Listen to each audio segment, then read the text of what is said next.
فَإِذَا أَمِنْتُمْ فَمَنْ تَمَتَّعَ بِالْعُمْرَةِ إِلَى الْحَجِّ فَمَا اسْتَيْسَرَ مِنَ الْهَدْيِ۔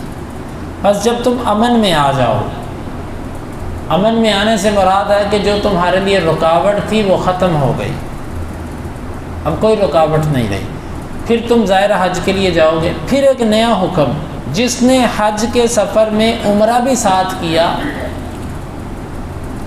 حج کی 3 قسمیں ہیں، حج مفرد، حج تمتع، حج قران۔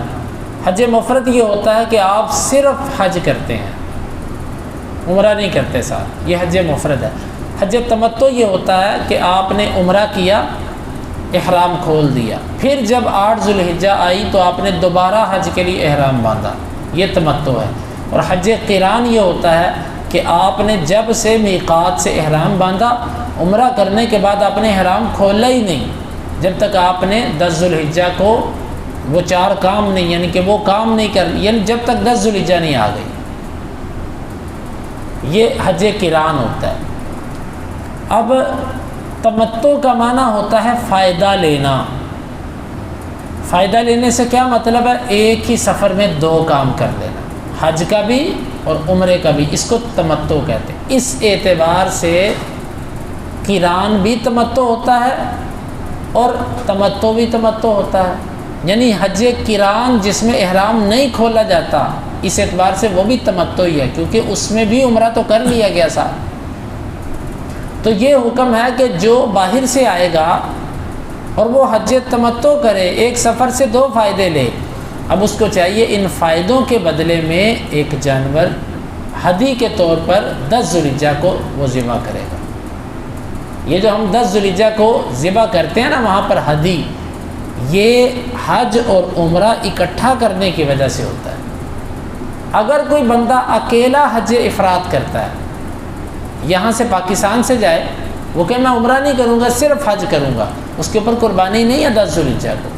10 ذو الحجہ کو ہر حاجی 4 کام کرتا ہے، لیکن حج افراد والا جو صرف حج کرنے گیا، عمرہ نہیں کرے گا اس کے ساتھ، وہ جو حاجی ہے نا وہ صرف اور صرف اس دن 3 کام کرے گا۔ وہ 3 کام کون سے ہیں؟ رمی جمرات، سر منڈوانا اور ادھر سے جا کے طواف کرنا، لیکن اس کا خالی بیت اللہ کا طواف نہیں ہوگا، پھر اس کا طواف کے ساتھ ساتھ وہ صفا مروہ کی سعی بھی کرے گا جو اکیلا حج کر رہا ہے، کیونکہ عمرے والے نے پہلے عمرے میں سعی کر لی تھی، اس کی عمرے والی سعی جو ہے اس کو 10 ذو الحجہ کو بھی کفایت کر گئی، اس کو صرف طواف کرنا پڑا، سعی نہیں کرنی پڑی۔ لیکن جو خالی اکیلا حج کر رہا ہے، یہ اس دن 10 ذو الحجہ کو جب طواف کرنے جائے گا تو طواف کے بعد پھر صفا مروہ کی سعی کرے گا، کیونکہ اس نے اس سے پہلے کی نہیں ہے۔ بات سمجھ آئی؟ تو یہ ہے جو افراد کرتا ہے نا اس کے اوپر قربانی نہیں ہے، البتہ جو تمتع کرتا ہے یعنی ایک سفر میں 2 کام کرتا ہے وہ قربانی دے گا۔ اور اس کے ساتھ ساتھ ایک اور بات، یہ قربانی وہ بندہ کرے گا جو باہر سے آیا۔ اگر مکے کا رہائشی حج اور عمرہ اکٹھا بھی کرے تو اس کے اوپر قربانی نہیں ہے۔ اس کی وجہ یہ ہے کہ جو مکی ہے اسے تو کوئی فائدہ نہیں ہوا۔ اگر آپ اسے کہتے ہیں بھئی تو نے حج نہیں کرنا، وہ کہتا ٹھیک ہے میں صبح کر لوں گا۔ نہیں تم نے عمرہ نہیں کرنا ساتھ، وہ کہتا ٹھیک ہے میں تو ہر وقت مکے میں ہوں، میں جب چاہوں جا کے عمرہ کر لوں۔ یہ فائدہ تو اس نے اٹھایا ہے کہ جس نے اپنا سفر بچایا ہے، کہ ایک سفر کے اندر 2 کام کر گیا۔ جو مکے والا ہے اسے کیا فائدہ ہوا؟ بات سمجھ آ رہی؟ اسے تو کوئی فائدہ نہیں ہوا۔ لہٰذا جو مکی ہے نا، مکے کا آدمی حج تمتع کرے، حج قران کرے، حج مفرد کرے، وہ 10 ذو الحجہ کو 3 کام کرے گا، قربانی اس کے لیے نہیں ہے، ہدی اس کی نہیں ہے حج کے موقع پر۔ ہدی کس کی ہے؟ اس بندے کی ہے جو باہر سے، حرم کی حدود سے جو باہر سے ہے، کیونکہ اسے فائدہ ملا ہے، چاہے وہ طائف کا رہنے والا ہو، چاہے یعنی کہ وہ جو حدود حرم ہے اس کے اندر جس کا گھر ہے، جس کے بیوی بچے خاندان جس کی رہائش وہاں ہے، وہ شخص جو ہے جب وہ کرے گا تو اس نے اس پر قربانی نہیں کرنی۔ البتہ جو باہر سے آیا وہ کرے گا۔ مثال کے طور پہ ایک بندہ باہر کے ملک سے جا کر کچھ دن پہلے جا کر ادھر رہنا شروع کر دیتا ہے، اسے پتہ میں تھوڑی دیر کے لیے آیا ہوں، پھر میں نے یہاں سے چلے جانا ہے، تو ایسا بندہ جو ہے یہ قربانی دے گا۔ یہ بات اس کی ہو رہی ہے جو مکے کا باشندہ ہے، مکے کا رہائشی ہے، یہ سہولت صرف اس کو ہے، کیونکہ در حقیقت اس کے لیے کوئی مشکل ہی نہیں ہے۔ تو یہاں پر اللہ تعالیٰ نے اسی بات کا ذکر فرمایا،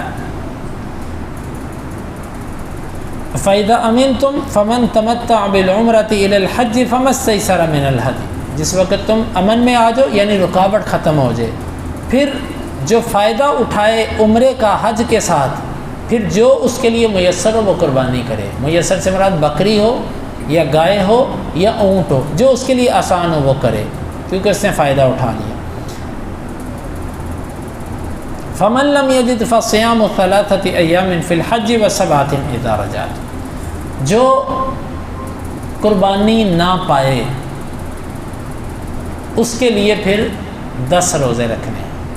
قربانی نہ پانے کی 2 صورتیں ہیں، ایک یہ کہ آپ کے پاس پیسے نہیں ہیں، ایک ہی سفر میں حج عمرہ آپ کر رہے ہیں لیکن قربانی لینے کے پیسے نہیں ہیں، یا دوسری صورت ہے کہ آپ کو ملی نہیں، اتفاق ایسا ہوا۔ ان دونوں صورتوں کے اندر آپ کو قربانی کی جگہ پہ 10 روزے رکھنے پڑیں گے۔ یہ 10 روزے کون رکھے گا؟ وہ جو باہر سے آیا، مکے والے کے لیے تو کچھ بھی نہیں ہے۔ اور ان 10 روزوں کی ترتیب یہ ہے کہ 3 روزے وہاں پر رکھے گا حج میں، اور 7 روزے جب وہ واپس آ جائے گا تو اس وقت رکھے گا۔ 3 روزے اگر اس کو پہلے سے پتہ ہے تو وہ شروع سے ہی اپنے روزے پورے کر لے، یعنی جیسے ہی وہ دن آئیں اس کے حج کے دن قریب آئیں، وہ پہلے 3 دن یعنی 5، 6، 7 کو رکھ لے روزے، 5 ذوالحجہ، 6 ذوالحجہ، 7 ذوالحجہ، تاکہ حج کے دنوں میں وہ فارغ ہو چکا ہو اپنے روزوں سے۔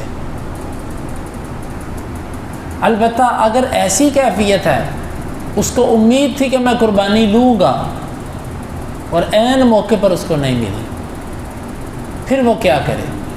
پھر اہل علم کہتے ہیں کہ یہ بندہ ایام تشریق میں بھی اپنے روزے وہاں پہ رکھ سکتا ہے۔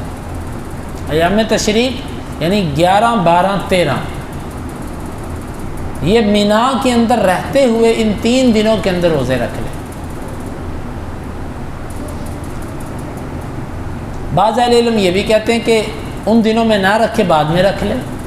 بہرحال اس صورت میں اس کو اختیار ہے، یہ پہلے 3 پورے کر لے، اگر پہلے نہیں کر سکا تو بعد میں جیسے ہی عید کا دن گزرے، کیونکہ عید کے دن روزہ نہیں رکھے گا، عید کے دن کے بعد روزے رکھ لے، ایام تشریق میں رکھ لے، یہ مستثنا ہے۔ عام بندہ ایام تشریق میں روزے نہیں رکھ سکتا، لیکن اس کے لیے ایک مجبوری ہے، یہ رکھے گا۔ مثال کے طور پہ بعض دفعہ ایسے ہوتا ہے کہ کچھ فلائٹیں لوگوں کی ایسی ہوتی ہیں جو 14 تاریخ کو، 15 تاریخ کی فلائٹیں ہوتی ہیں۔ اب اگر کسی بندے کی 14 کی فلائٹ ہے یعنی 14 ذوالحجہ کی، تو 10 ذوالحجہ کو حج تھا، یعنی کہ اس نے 4 کام کیے، عید تھی، اس کے بعد 11، 12، 13، اب 13 تک اس نے مینا میں رہنا ہے، اور 14 کو اگر اس کی فلائٹ ہے تو یہ بندہ 3 دن روزے کہاں سے پورے کرے گا؟ تو ایسی صورت کے اندر ایام تشریق میں بھی یہ روزے رکھ لے، 11، 12، 13 کو ہی رکھ لے۔ وَسَبْعَةٍ إِذَا رَجَعْتُمْ، اور 7 اس وقت ہیں جب یہ وہاں سے اپنے گھر واپس آ جائے۔ بعض اہل علم کہتے ہیں کہ لوٹنے سے مطلب یہ کہ اپنے ہوٹل میں چلا جائے، وہیں پر رہتے ہوئے مینا سے نکل کے حج کے دن ختم ہو گیا، اپنے ہوٹل پہ چلا گیا، وہیں پہ جا کے 7 روزے رکھ لے۔ لیکن دوسرے اہل علم کہتے ہیں کہ نہیں، لوٹنے سے مراد اپنے گھر، اور یہی بات زیادہ بہتر معلوم ہوتی ہے کہ جب وہ واپس اپنے ملک آئے تو یہاں پر آ کر وہ 7 روزے رکھ لیں۔ پھر کیا یہ 7 اور 3 روزے لگاتار رکھنے ہیں؟ ایسی کوئی بات نہیں، جس طرح اس کے لیے آسانی ہو، ایک رکھے، وقفہ دے لے، پھر رکھ لے، پھر وقفہ دے لے، آسانی اپنی سہولت دیکھے، اس میں کوئی لگاتار چیز نہیں ہے۔ اللہ تعالیٰ سے دعا ہے اللہ تعالیٰ ہمیں یہ احکام سمجھنے کی اور ان کے تقاضوں کو پورا کرنے کی توفیق عطا فرمائے۔